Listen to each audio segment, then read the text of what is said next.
जय जानकी मित्रों, आप सब न्यूज़ में देख ही रहे होंगे कि अयोध्या के आकाश में अचानक 50 वर्षों से विलुप्त पक्षी नज़र आने लगे हैं।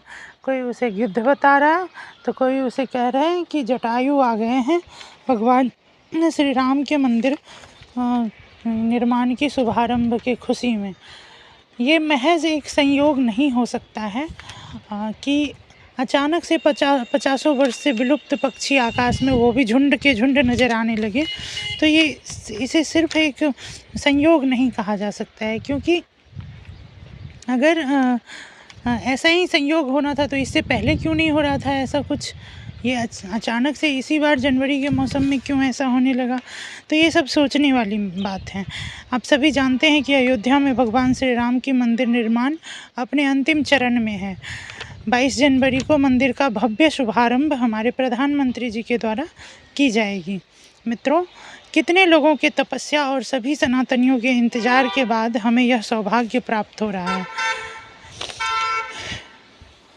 आप सभी जानते हैं कि ये गिद्ध और जटायु की जो बातें आजकल चल रही है, आज हम लोग इसी विषय में बात करेंगे कि ऐसा क्यों हो रहा है और जटायु कौन थे और उनका क्या वंशावली है और कहाँ किनके पुत्र थे। आज हम लोग इस विषय में बात करेंगे। भगवान श्री राम उनको तात क्यों कह रहे हैं और महाराज दशरथ जी से उनकी मित्रता कैसे हुई। आज हम लोग इन सभी बातों के विषय में बात करेंगे। अगर हमारे चैनल पर पहली बार आए हैं तो चैनल को सब्सक्राइब कर लीजिए, वीडियो को लाइक कीजिएगा और कमेंट कीजिएगा अपने विचार। मित्रों, यह हमारे धर्म की वैज्ञानिकता है कि केवल मनुष्य ही नहीं, पशु पक्षी भी भगवान श्री राम के मंदिर के निर्माण की प्रतीक्षा कर रहे थे। इसी वजह से आज अयोध्या के आकाश में इतने सारे गिद्ध देखने को मिल रहे हैं। मित्रों, चलते हैं हम लोग अपने आज के टॉपिक की तरफ कि जटायु कौन थे और जटायु की वंशावली क्या है। हम लोग आज इसी विषय में अभी बात करेंगे। मित्रों, त्रेता युग में जटायु और संपाति नाम के दो गिद्ध बंधु थे। गिद्ध बंधु थे, गरुड़ बंधु भी कह सकते हैं, गिद्ध को बहुत लोग गरुड़ भी कहते हैं। तो ये दोनों देव पक्षी हैं और ये दोनों जो हैं वो अरुण के पुत्र हैं। अब कहेंगे कि अरुण कौन है। मित्रों, प्रजापति कश्यप की पत्नी महर्षि कश्यप जो थे वो ब्रह्मा जी के मानस पुत्र थे और ब्रह्मा जी के उन्हीं की पत्नी थी विनता। तो महर्षि कश्यप और उनकी पत्नी विनता के संयोग से दो पुत्र हुए जिनका नाम गरुड़ और अरुण था। तो गरुड़ जी जानते ही हैं, भगवान विष्णु की सेवा में चले गए और अरुण जो थे वो भगवान सूर्य के सारथी बन गए। उन्हीं अरुण जी के पुत्र हुए संपाति और जटायु। पुराणों के अनुसार संपाति और जटायु जो थे वो दो गरुड़ बंधु थे और कहाँ रहते थे तो विंध्याचल पर्वत के तलहटी में निशाकर ऋषि एक रहते थे। उन्हीं की सेवा किया करते थे दोनों बंधु और संपूर्ण दंडकारण्य क्षेत्र में अपना घूमते फिरते रहते थे। मध्य प्रदेश छत्तीसगढ़ में एक समय ऐसा था जिस समय में मतलब गिद्ध की जनसंख्या बहुत थी, परंतु अभी बहुत कम है। अभी तो मतलब पूरे देश में ही गिद्ध एक इंडेंजर्ड पक्षी हो गया है जो विलुप्त होने के कगार पे है। एक कथा आप लोग यह भी सुने होंगे कि एक बार गरुड़ और संपाति जटायु और संपाति दोनों भाइयों ने ऐसा प्रण किया कि हम सूर्यमंडल को छू लेंगे, भगवान सूर्य को छुएंगे। तो इस चक्कर में वो दोनों क्या किए कि एक लंबी उड़ान भरे और सूर्य की तरफ बढ़ने लगे। बढ़ते बढ़ते क्या हुआ कि जब रास्ते में जटायु को पीड़ा होने लगी, सूर्य के दाह को सहन नहीं कर पा रहे थे, गर्मी को सहन नहीं कर पा रहे थे। तब जाकर के उनके बड़े भाई संपाति ने क्या किया कि वो अपने पंख से जटायु को ढक दिए और फिर जाकर के सूर्य की तरफ बढ़ने लगे। बढ़ते बढ़ते एक समय ऐसा आया कि संपाति के दोनों पंख जल गए और वो धरती पर गिर पड़े वहाँ पे। और जटायु और संपाति दोनों भाई जो है वो धरती पर गिर पड़े घायल होकर के। तो जटायु चूँकि संपाति के पंख के नीचे में थे थे तो उन्हें उतनी गर्मी नहीं लग रही थी, परंतु संपाति के दोनों पंख जो थे वो जल गए और वो धरती पर चेतना शून्य होकर के पड़ गए। तब वहाँ पर एक चंद्रमा नाम के एक ऋषि थे, जिन्होंने उनकी आयुर्वेद के द्वारा उनकी चिकित्सा की, उनको केयर प्रोवाइड किया। तब जा कर के मतलब क्या कहते हैं, उनको होश आया और बिना पंख के संपाति समुद्र के किनारे एक पर्वत पर रहने लगे। चंद्रमा नाम के ऋषि के कारण ही त्रेता, जो कि आप जानते हैं कि संपाति ही थे जो जटायु के मित्र थे, जिन्होंने वानरों को, जो सीता जी की खोज के लिए निकले थे, उन वानरों को मतलब ये बताया था कि हाँ, उन्होंने देखा है कि सीता जी को लेकर के मतलब क्या कहते हैं, एक राक्षस रावण वो दक्षिण दिशा की तरफ जा रहा था। तब जा कर के मतलब क्या कहते हैं, और उन्होंने यह भी बता दिया था वानरों को कि वो, क्योंकि आप जानते हैं कि गिद्ध की दृष्टि जो होती है वो बहुत दूर तक जाती है, तो वो वहीं से बैठे बैठे संपाति ये बता दिया कि सीता जी जो हैं वो रावण की अशोक वाटिका में सुरक्षित बैठी हुई हैं। तब हनुमान जी गए थे उड़ करके, उनका मनोबल भी बढ़ाया हनुमान जी का कि तुम जाओ, तुम जा सकते हो वहाँ अशोक वाटिका और सीता जी की खोज करके वहाँ का समाचार ला सकते हो। तो संपाति के विषय में ये छोटी सी बातें थी। और अब बात करते हैं कि राजा दशरथ के मित्र जटायु कैसे हो गए। तो पहले जानते हैं कि पहले के राजा महाराजा जो थे वो अपना छावनी लेकर के पूरा जाते थे शिकार खेलने के लिए। तो वही गए थे एक बार शिकार खेलने के लिए राजा दशरथ पंचवटी में।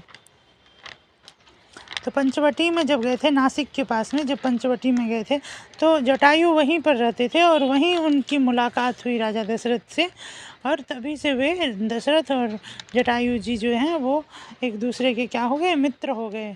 और वनवास जब भगवान जब अपने वनवास काल में पंचवटी में निवास करने लगे कुटिया बना करके, तो वहाँ पे उन्हें जटायु जी से मुलाकात हुई थी। और वो मतलब बहुत सारे लोग ऐसा कहते हैं कि जटायु जब मरणासन्न थे, जब उनका पंख काट दिया गया था, तभी उनकी मुलाकात हुई थी। एक्चुअली ऐसा नहीं हुआ था, उससे पहले भी एक बार भगवान जटायु से मिल चुके हैं। अब इसके प्रमाण के तौर पर आप ये देखें कि भगवान जब जटायु को घायल देखते हैं, तो उसी समय मतलब क्या कहते हैं, जब वो घायल थे, उनके पंख कटे हुए थे, चंद्रहास तलवार से रावण उनका पंख काट दिया था, तो उस समय उनको देखते ही भगवान क्या कहते हैं कि राम कहा तनु राखहु ताता, मुख मुस्काई कही तो ही बाता। जाक मतलब भगवान राम उनको देखते ही कहते हैं कि राम कहा तनु राखहु ताता, हे तात, आप अपने शरीर को छोड़ने की जो आप सोच रहे हैं वो मत कीजिए, आप इस शरीर को रखिए, इस शरीर में रहिए। तो उन्होंने उनको तात कह रहे हैं। कैसे तात कह रहे हैं, बिना जाने पहचाने तात कह देंगे। तो इससे पहले यही साक्ष्य है कि इससे पहले भगवान की मुलाकात जटायु जी से हो चुकी।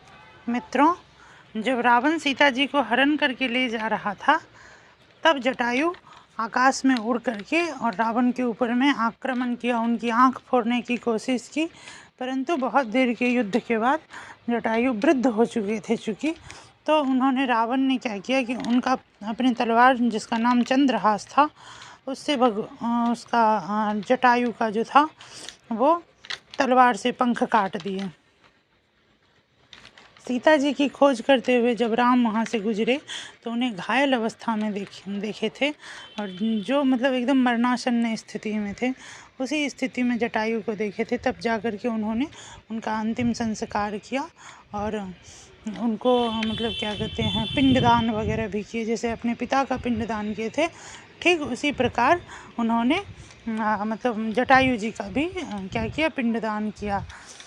जब भगवान मिले तो उनके सिर पर हाथ फेरने लगे, उन्हें बहुत पीड़ा हो रही थी, और जैसे ही उन्होंने उनके सिर पर हाथ फेरे, उनकी सारी पीड़ा जाती रही। और उन्होंने कहा कि भगवान श्री राम ने कहा कि हे पिता, आप अपने इस शरीर को रखिए, आप मरिए मत, हम आपका उपचार करेंगे। तब जटायु जी एक बहुत सुंदर बात कहते हैं, क्या सुनिए वो। रामचरितमानस में गोस्वामी जी लिखते हैं कि जाकर नाम मरत मुख आबा, अधमऊ मुकुट होई श्रुति गावा। कि हे श्री राम, जिसका नाम कर बहुत ही पुण्य पाप किए हुए पुरुष मरते वक्त जिनका नाम ले लेने से पवित्र हो जाता है, जिन्हें वैकुंठ की प्राप्ति होती है, वही प्रभु आज हमारे सामने में हैं। मैं ऐसी मृत्यु छोड़कर कोई दूसरा मृत्यु पसंद नहीं करूँगा। क्या कभी हमें मौका मिलेगा कि जब आप हमारे सामने में खड़े हों और हम मृत्यु को प्राप्त हो रहे हों? ऐसा अवसर कभी नहीं आएगा। ऐसा अवसर तो करोड़ों वर्ष तपस्या करने के बाद भी महाराज दशरथ को भी प्राप्त नहीं हुआ, जो आपके पिता थे उनको भी प्राप्त नहीं हुआ कि वो आपके दर्शन करते हुए, आपके मुखारविंद को निरखते हुए मृत्यु को प्राप्त हो सके। परंतु हमें ऐसा मौका प्राप्त हो रहा है। मैं इस मृत्यु को छोड़कर कोई दूसरा मृत्यु वरण नहीं करूँगा, मुझे यही मृत्यु चाहिए। सो मम लोचन गोचर आगे, राखों देह नाथ के ही खागे। हे नाथ, आप हमारे आँखों के सामने हैं। हम इस मृत्यु को छोड़ करके किस लोभ के लिए इस शरीर को रखें? हमें कभी भी इससे उत्तम मृत्यु प्राप्त नहीं हो सकती है। जल भरी नयन कहीं रघुराई, तात कर्म निज ते गति पाई। कि भगवान श्री राम अपने नेत्रों में जल भर कर कहते हैं, हे तात, आपने अपने श्रेष्ठ कर्मों में दुर्लभ गति पाई है। परहित बस जिनके मन माही, तिन कहूँ जग दुर्लभ कछु नाही। तनु तिज तात जाहु मम धामा, देऊ काह तुम पूरन कामा। सीता हरन तात जनि कहूँ। भगवान श्री राम क्या कह रहे हैं? भगवान श्री राम कह रहे हैं कि हे तात, आप जब स्वर्ग में जाइएगा तो हमारे पिता को सीता हरण की कथा मत कहिएगा, हमारे पिता को सीता हरण की बात मत कहिएगा, क्योंकि यह बात जो है हमारे पिता को स्वयं रावण जा कर के कहेगा कि मैं आपकी पुत्र वधू को हरण करके ले आया हूँ। और मित्रों देखिए, भगवान श्री राम, ये वीर रसात्मक कविता, ये पंक्ति है कि भगवान श्री राम करुणा में भी वीर रस की बात कर रहे हैं। कह रहे हैं कि हे तात, आप मत बताइएगा सीता हरण की बात उन्हें, क्योंकि मैं रावण को मारूंगा और रावण स्वर्ग में जाकर के पिताजी को ये बताएगा कि मैं आपकी कुल वधू को हरण कर लिया था। जो मैं राम तो कुल सहित कहीं दशानन आए। अगर मैं राम हूँ तो स्वयं दशानन जाकर के यह बात क्या कहेगा, मेरे पिता को कहेगा कि मैं आपकी कुल वधू को क्या किया था, हरण कर लिया था। उसके बाद क्या कहते हैं, भगवान श्री राम उनके सिर पर हाथ फेरते रहे और जटायु जो थे वो अपने शरीर को त्याग दिए और चतुर्भुज रूप धारण करके, जैसे भगवान का स्वरूप है ठीक उसी प्रकार का स्वरूप धारण करके, पीताम्बर धारण करके वो भगवान स्वर्ग में जाते हुए भगवान की स्तुति करने लगा। जय राम रूप अनूप निरगुण सगुण, गुण प्रेरक सही। दस शीस बाहु प्रचंड खंडन चंड, सरमंडन मही। पाथोदगात सरोज मुख राजीव, आयत लोचनं नित नौमि राम। कृपाल बाहु विशाल भव भय मोचनं, जय राम रूप अनूप निरगुण सगुण, गुण प्रेरक सही। धन्यवाद।